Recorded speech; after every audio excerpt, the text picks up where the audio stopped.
We are glad to welcome you. I know our numbers are down because we have people still traveling, but we are very glad that you have chosen to start the Advent season with us today. I have some announcements for you. I would first of all like to draw your attention to our weekly window, which is sitting on my desk, but you have one and it's yellow. Take a look at all the good things in there. It will tell you all the upcoming things during our Advent season, things you'll want to be sure to put on your calendar. Things like our community Christmas sing-along and our Christmas caroling to our shut-ins. So please be sure to get those things on your calendar. I want you to know that Paris is not with us today. He is in Geneva at the dedication of his newest baby granddaughter, Bethany Joy. And so we're glad that he is able to be there for this family time. He wants you to know that tomorrow evening is Beer Burgers in the Bible at Elgin Public House at 6:30, and he wants all the men to come. And ladies, if you want to come and haunt them, you're welcome to come too. Please remember to turn in your estimate of giving card and your time and talent card. If you have not turned those in, it's not too late. We're trying to put together budgets for next year, and so knowing what you're giving is very helpful to us. There are some extras on the concierge table at the back of the sanctuary if you did not get one. And want you also to know that this Tuesday is what's known as Giving Tuesday. And that is really big here in the Elgin community because the Grand Victoria Casino Foundation is doing matching grants. So if you make a donation to Food for Greater Elgin and you give $25, it has now become $50 because the Casino Foundation will match that grant. That works for PADS, it works for the Crisis Center, it works for Food for Greater Elgin, it works for Literacy Connection, it works for the Boys and Girls Club. So all those places, if we all tend to give to those and to support them, this is a great time to do it because your money doubles. And so up to $5,000 for each one. So that's great, and it's a great way to support that. Want you to know that we are collecting children's books in good condition, and they are handing them out at Food for Greater Elgin. So please bring in your children's books and put them in the box outside the chapel. We are also collecting coats for Channing School. If you have an extra coat hanging around that would fit an elementary age child up to grade 6, we need those coats as well. Many of you will remember that our Christmas Eve offering the last 2 years have gone to a special project. Last year it went to support our refugee family and to support PADS, the homeless in our own community and the homeless around the world. This year our Christmas Eve offering is going to 3 different things. First of all, it's going right here locally to the Community Crisis Center, and they need a stove. It sounds like a very basic thing, but they feed 40 people a day, and their stove works sometimes, and sometimes it doesn't. So we're trying to raise $3,000 for them to purchase a new stove. We are doing something right here within the United States, and that is the Navajo Water Project. And an astounding figure I just found out is that 40%, take that in, 40% of the people living on the reservations do not have running water. They do not have running water. They rely on a water truck. that comes and delivers water into tanks for them. And so we are trying to raise $3,000, which will dig a well and provide water. So $3,000 for that, $3,000 for the crisis center, and our third $3,000 is to go to India, and it's to go to something called Family Village Farm. In India, there are many orphan children on the streets and many elderly who are just thrown out and wandering the streets. And so Family Village Farm takes those people in and puts them in community and uses the elderly as wise grandparents for the children, and so they are in cottage settings as a family. And so it's a beautiful thing. And the United Church of Christ has worked with this for a very long time. It's a great organization, and so we are very glad to support that. Our donation of $3,000 to them would mean support for living for 7 to 8 people for a full year. $3,000, pretty amazing. So our goal is to raise $9,000 on Christmas Eve, and we will have the same gift card giving cards that we've had in the past, where you can give them to someone else as a gift. So consider that. Consider making a donation. We've suggested maybe equal to what you give in other gifts. So I know that can be a lot, but think about how you might participate in this. And then Angel Tree is out in the vestibule with the tags on. If you'd like to take a tag and buy a Christmas present for someone here in our local community, we need those gifts back by December 11th, not wrapped, in a bag with the tag on it. And finally, next Sunday is our crockpot luncheon. So plan to stay for lunch next week. The money raised supports our mission trip to Washington, D.C. next summer. And if you'd like to order poinsettias, they need to be ordered by next Sunday as well. So those are my announcements. Anybody else have an announcement? Okay. Then let's stand and welcome each other to worship today.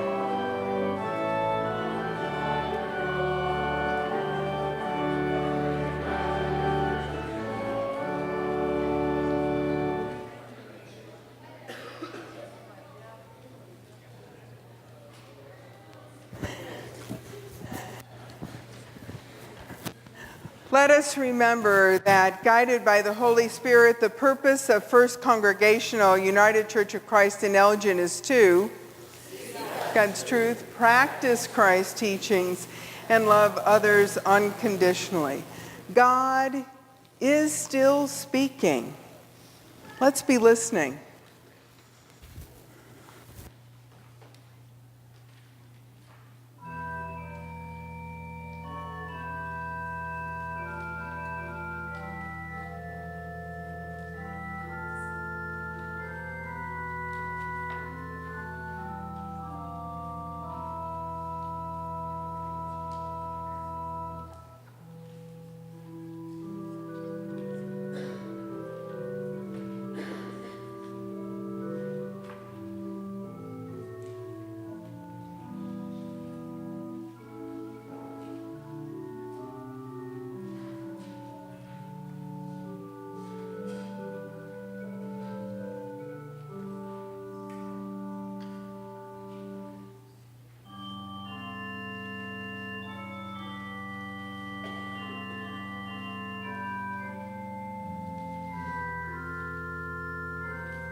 I invite all who are able to stand and join with us in our call to worship.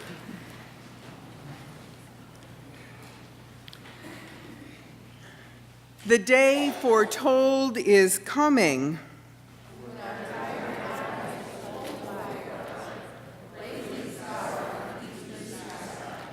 The one foretold is coming. The day is at hand.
Our first Advent candle today will be lit by John Dalton. Oh, and I see more coming. Sandy Dalton, Rich Jacobs, and Nello. Nello is here from Italy and living with John and Rich this year. Please follow along in your bulletin. It's there, and you take the light from here.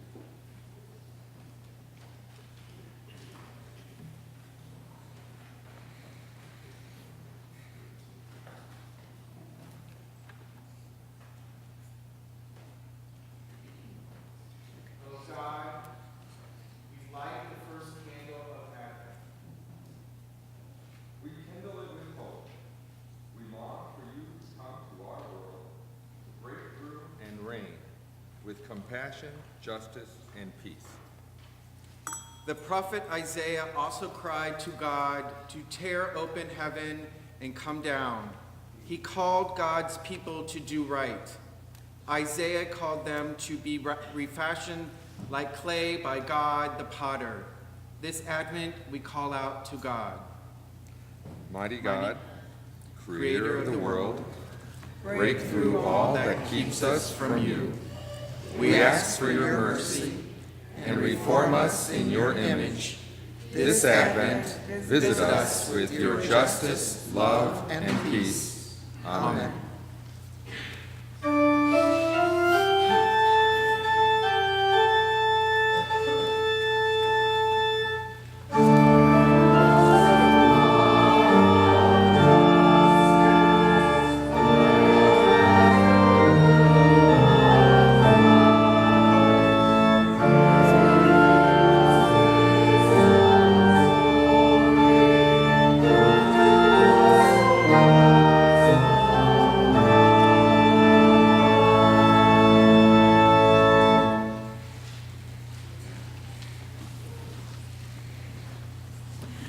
Our children are invited to go to their Sunday school classes, and John Dalton is going to read scripture.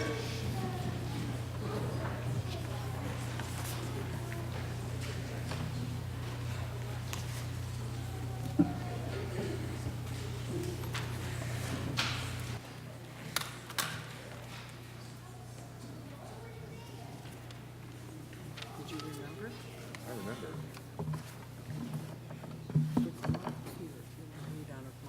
Actually, Rich printed it out and I forgot to take it. He left. Let's do that. It's marked in mine. Red is the first of them. He's got it. The first reading is from Isaiah, chapter 2, verses 1 through 4. That's 618 in the Pew Bibles, 773 in the large print Bibles.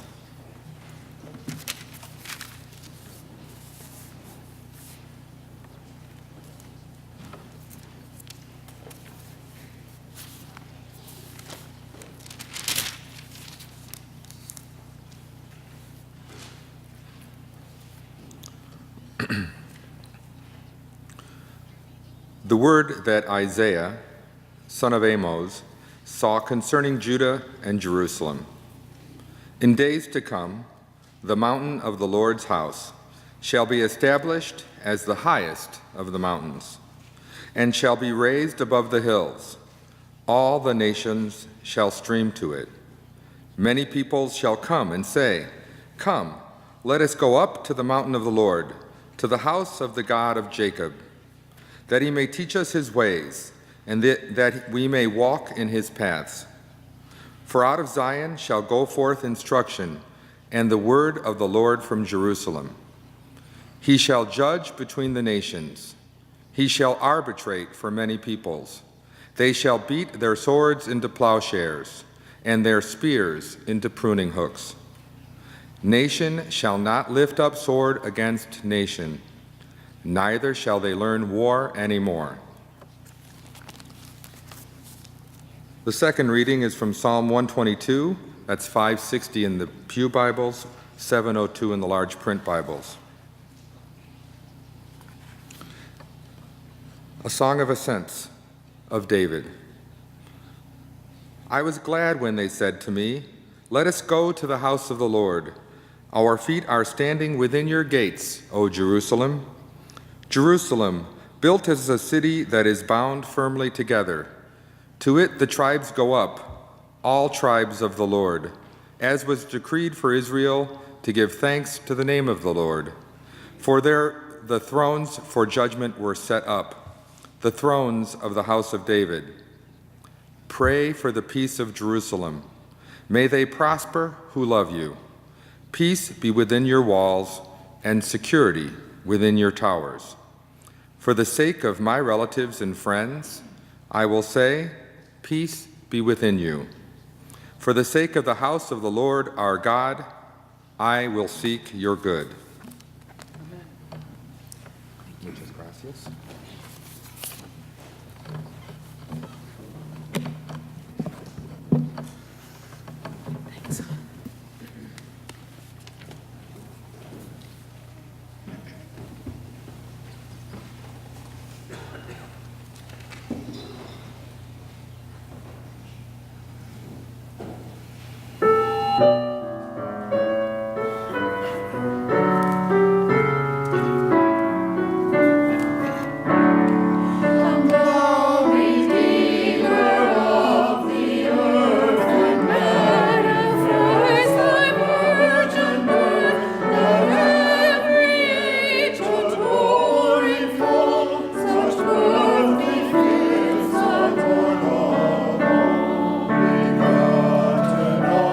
Oh,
It is my pleasure to introduce to you our guest preacher today. His name is Gilbert Bud Friend Jones, and Jones Friend Jones. And Bud was most recently the pastor at First Congregational Church in Crystal Lake, where he retired from last year. And so we are glad that he can join us and preach today. But we're even more glad that he has been joining us in worship for the last couple of months and decided that this is the place he'd like to be a member and to join us on this journey of discipleship. So we welcome him to the pulpit, but more importantly, we welcome him to First Congregational. So welcome, Bud. Thank you. Thank you very much. So I put you on the spot because I want to join your church, so you're not going to say anything bad to me after this is over, right? In fact, you already gave me a pledge card, I think. So, choir, thank you so much. I'd like to, on a holiday weekend to come through like this is fantastic. Thank you really very much. Did most of you get enough to eat this weekend? Are some of you feeling a little full even now? Because I have this sneaking suspicion that I'm actually talking to an after-dinner audience and that I've got to keep you awake. Otherwise, you're going to just drift off and whatever. I'm very, very, very, very pleased to be here. Since I retired, I've been rather promiscuous on Sunday mornings. I've visited the Catholic Church and the Lutheran Church and the Presbyterian Church and Willow Creek and a number of other congregations. I like them all. I really do. But I like this church, and I did a little bit of shopping online, church shopping, and found that you had a Bible study that included comparing Christian text and Islamic text, and the Quran, and I thought that was brilliant. I do a lot of interfaith work. I've taken interfaith groups of Jews, Christians, and Muslims to Spain and Morocco and Turkey. So I like that, and I started coming, and I'm here. And then I began to think I'm sitting in this incredibly beautiful sanctuary. It is, don't you think? Yes. I mean, there's just something about this in the glass. Oh my goodness, there's got to be a story here in the glass and the organ. It's fantastic. And I remember when I was a little boy in Martinsburg, West Virginia, looking at Elgin watches through the glass cases. Little did I think I would be preaching in downtown Elgin, one of the great churches. Here I am. Wow, it's great. I'm happy to be here. I'm kind of a substitute. It's that weekend of the year when pastors across the nation decide that they're going to take some time off and be with their families, and you still had to come and sort of chaperone me through this service, but I'm the substitute today. This is a true story. I had a seminary classmate back in the day, back in New Jersey. He was invited to be a substitute for a clergyman, and it went out to a little church outside of Princeton, New Jersey, and came into the church. It was a cold day. It was a wintry day, and he noticed that in the clear glass windows, there was one window that the pane had been broken out, and they had filled it with a piece of cardboard, and they had taped it in there with Scotch tape to hold the wind out. And so he got up and he began his remarks by saying that he was something like that piece of cardboard there in the window. He might not let in much light, but at least he could keep out the cold. So after he'd finished the sermon and the service, and he was standing at the door shaking hands with people, one of the elders of the church came through and shook his hand and said, "No, sir, you don't have to worry about that. You were a real pain." That is an honest-to-God true story that really happened. I'm not making that up, truly. Well, I just love your church, and I think maybe Paris invited me to speak because I was available, but also because I moved here from Atlanta a couple of years ago, and I can speak Southern if I have to. In fact, I brought a book with me on how to speak Southern that one of my members in the church down there gave me when I left. I said, "Why are you giving me this book now?" And it was real poignant. She said, "I just don't want you to forget us." And that's sweet. So I go back, I can talk Southern. I grew up in West Virginia, which is almost Southern, but they'd never recognize it in Georgia. Anyway, but I'm happy to be here, and I'll do my best. So, a number of years ago, I was involved in a Gestalt therapy training program. 2 years. That's heavy duty. And one of the exercises we had in our training program was guided imagery. Have any of you ever heard of guided imagery? We came into our setting, and there were about 20 of us, and we sat in a circle, and the leader said, "I want you to close your eyes." Closed our eyes and led us into this meditative space.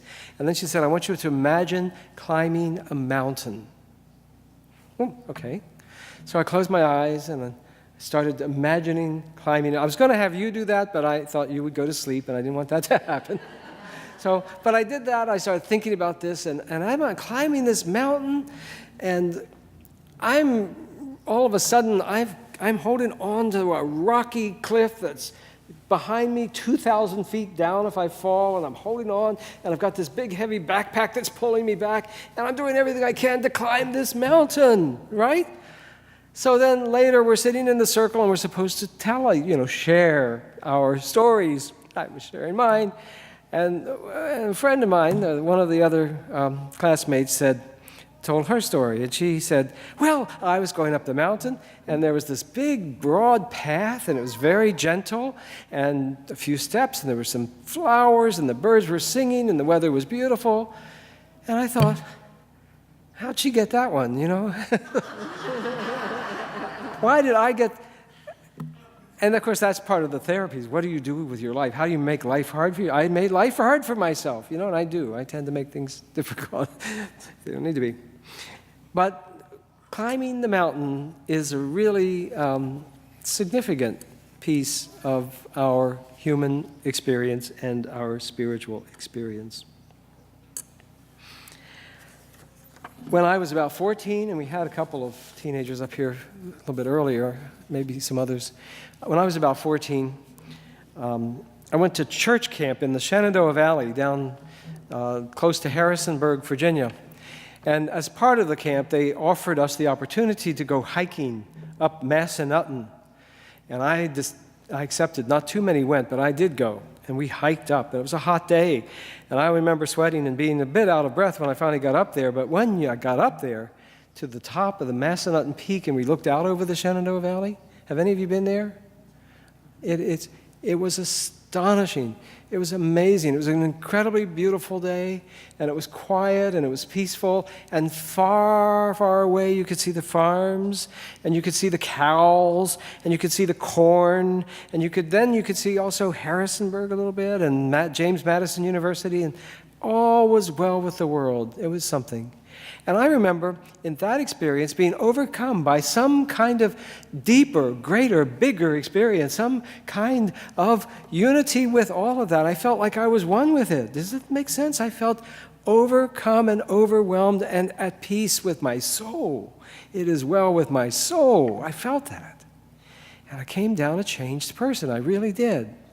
A couple of weeks later, I had tried to tell my parents about this, but I couldn't. A couple of weeks later, I overheard my mom saying to my dad, "I think he had a mountaintop experience." And you know what? I did. Have you ever had a mountaintop experience? Have you ever had that moment? And it might not have been a mountain. It might have been a waterfall or a painting or a bedside of a dying friend. But you have that moment when you all of a sudden are part of something that is so big and so great and so wonderful. And you're just left speechless. And your life has changed forever. You just know that you're part of something that's huge and wonderful and glorious. That was my experience. And I haven't only had one. I can say more, and you too, I'm sure.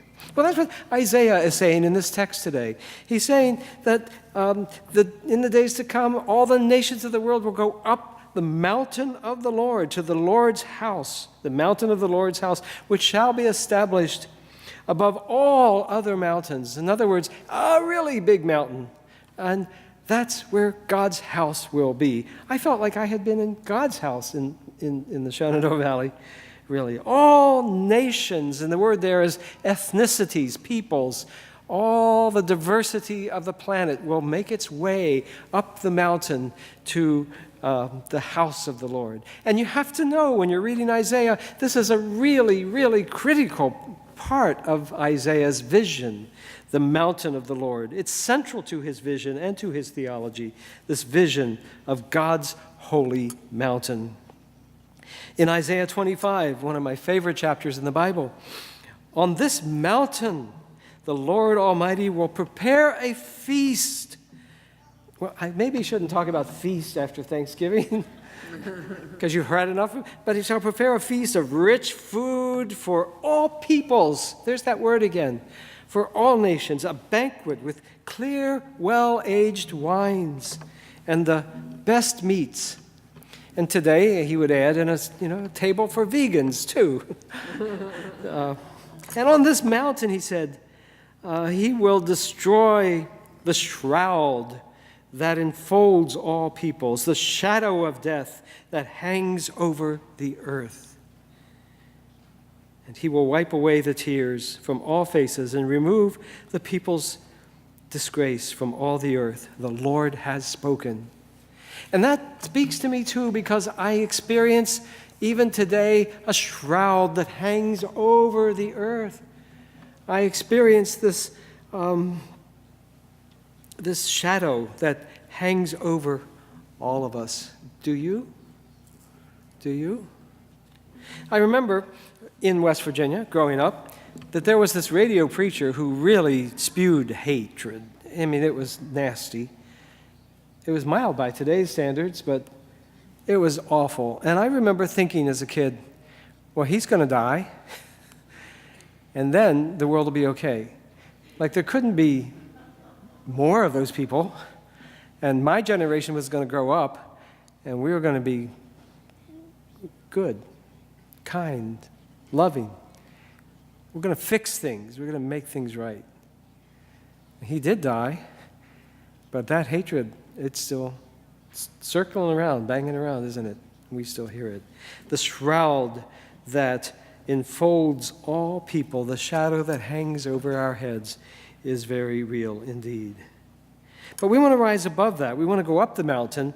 And the mountain in Isaiah, and the mountain in the Bible here, is Mount Horeb, or Sinai. Horeb and Sinai, most scholars say, it's the same mountain. Maybe two names, maybe two sides of it, maybe two peaks, but Horeb and Sinai. Moses, when Moses stood before the burning bush, remember that story? He felt like he was on holy ground. That was in front of Mount Horeb. Moses, when he climbed up the mountain and he got the 10 Commandments, and fire and smoke and all that, and came back down, that was Mount Horeb, or Mount Sinai, depending on which text you're reading.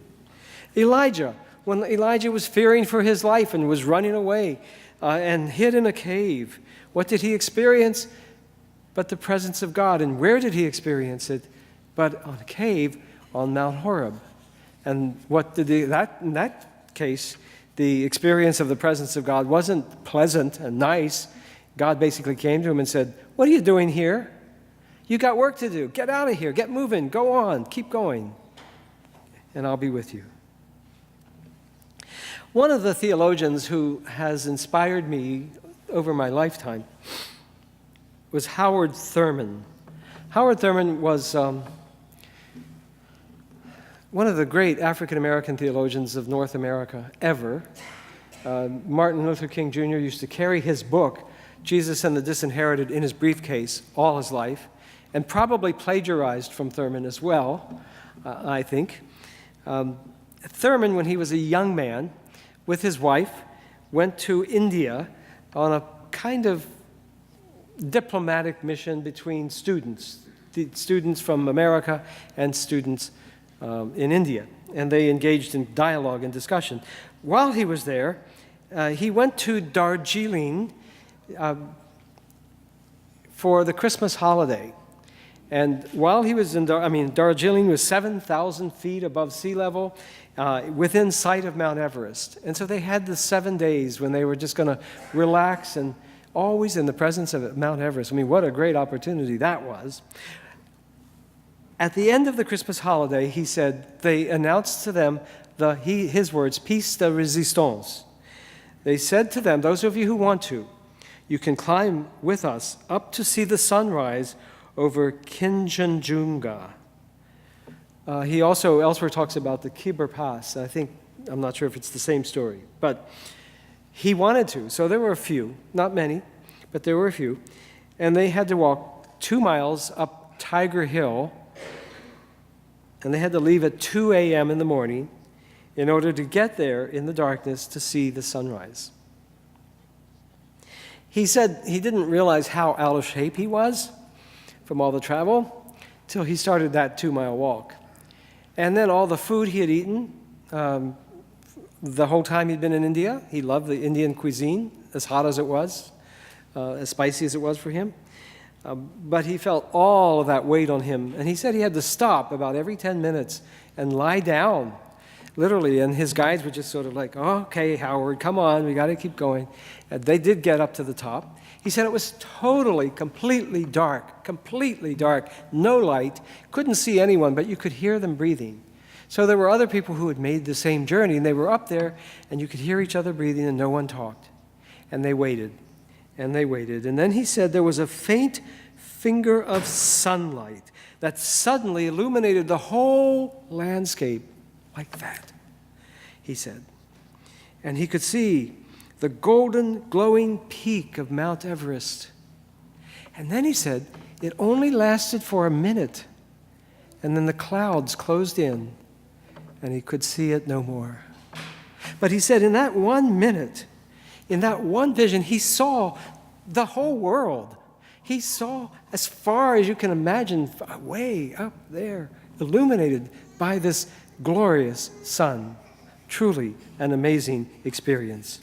And in his own words, he said, and this is from his autobiography, "More than 40 years have passed since that morning, and yet it remains for me a transcendent moment of sheer glory and beatitude, when time and space and circumstance evaporated, and when my naked spirit looked into the depths of what is forbidden to anyone to hear. And I would never, never, never be the same again." Have you had those experiences? Oh my God, they're really to be cherished, to be sought and to be cherished. And we're desperately in need of those experiences today in the world in which we live, in need of a vision that can lift us above the shroud, above the cloud, above the darkness, so that we can at least see what might yet be. Story from here. Black elk. You've heard black elk? Black elk was a wise native Lakota Sioux. He had 3 major visions in his lifetime. Probably had many, but he wrote about 3 of them. And here's one. Listen to this. Again, it involves a mountain. Tell me why.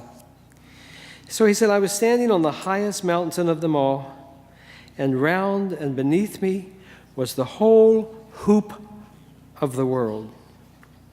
And while I stood there, I saw more than I can tell, and I understood more than I saw. I was seen in such a sacred manner that the shapes of all things in the Spirit, the shape of the shapes, as they must live together like one being. And I saw that the sacred hoop of my people was one of many hoops that made one large circle, wide as daylight and starlight, and in the center grew one mighty flowering tree to shelter all children of one mother and one father. And I saw that it was holy. And then he says, but anywhere is the center of the world. Is that not a glorious vision? The hoop of the nations, and all the hoops of the nations too. We live in troubled times. I don't have to tell you that, right? And you don't have to tell me that. And we don't come here to get another political analysis of what's going on in this party or that part of the world. We know. And for some of us personally, it's very difficult, day by day, hour by hour, just to get through. And certainly for our nation, we've got some wounds that have to be healed. We have some divisions that have to be overcome. We have to figure out a way to live together and move together towards something. And I'd like to think something is this vision of Isaiah, of Thurman, of Black Elk. The world, our planet, we need a vision. And we don't need a developer's vision. You know, like, oh, that's a great mountain. I could build some homes up there and make a lot of money. We don't need that. I saw that in Boulder, Colorado a couple of weeks ago. I was shocked. We don't need that. What we need is Isaiah's vision of a world at peace, where the bounty of the world is shared by all peoples together, sitting together at the table of fellowship. Isaiah's vision, the wolf shall dwell with the lamb. This vision goes even into nature. The leopard shall lie down with the kid, the calf and the young lion, and a little lamb shall lead them, or a little child. And the cow and the bear shall feed together, and their young ones shall lie down together. And somebody will videotape it and put it on YouTube, I'm sure. And the lion shall eat straw like the ox, become a vegetarian.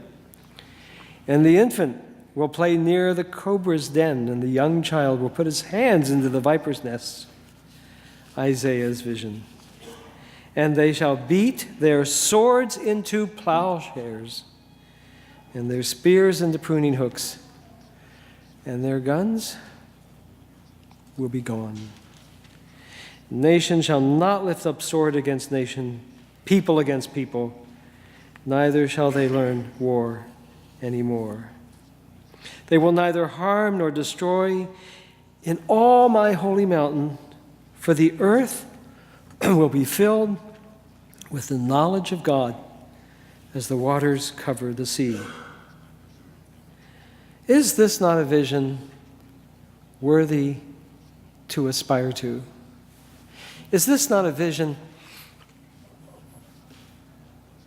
for you and me in our personal lives to commit ourselves to? It could be at times, as my vision was, hard, perilous, challenging, dangerous. It could be sometimes gracious and easy.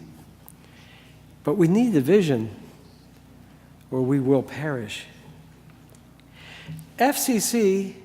has a piece of this vision. I see what you're doing, just a little bit of what you're doing in the time I've been here.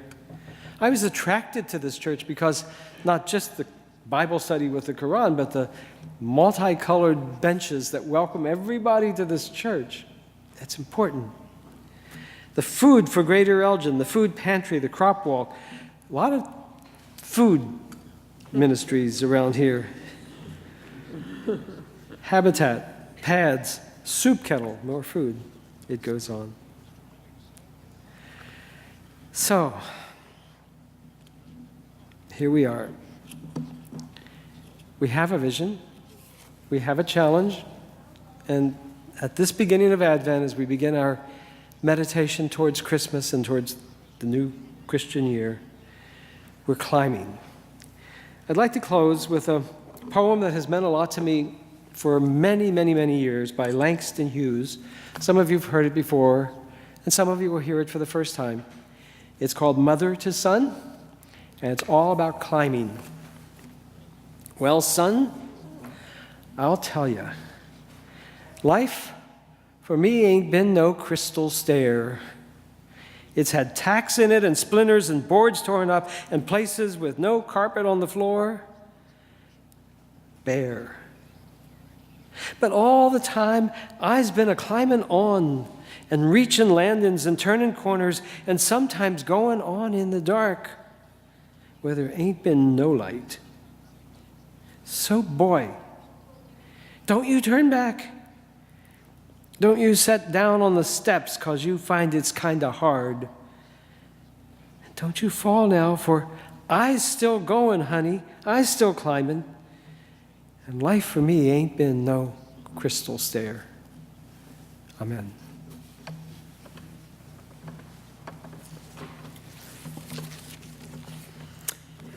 As we all ponder the words of that message, I invite you into a time of silent prayer. Think about the places where you've seen God, where you've known the presence of God, and the hope that God offers to each of us in this season.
join me in our prayer of dedication?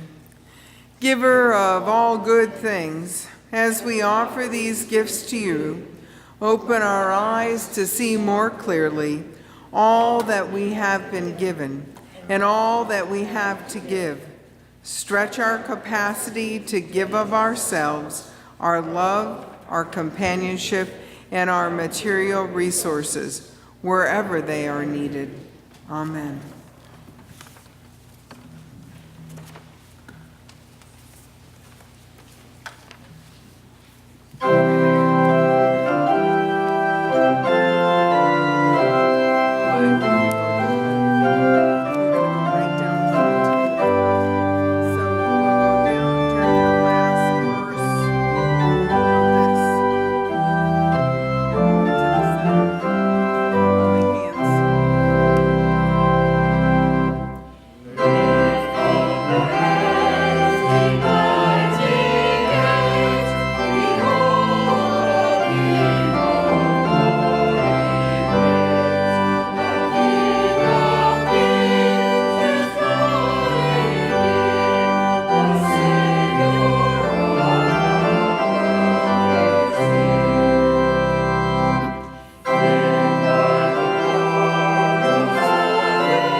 I invite you to take the hand of your neighbor.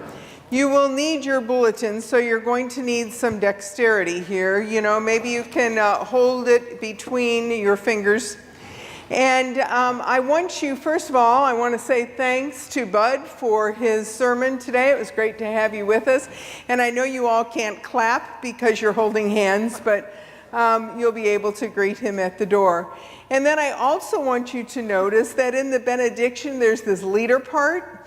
You don't want me to sing the leader part, so we're all going to sing that leader part together.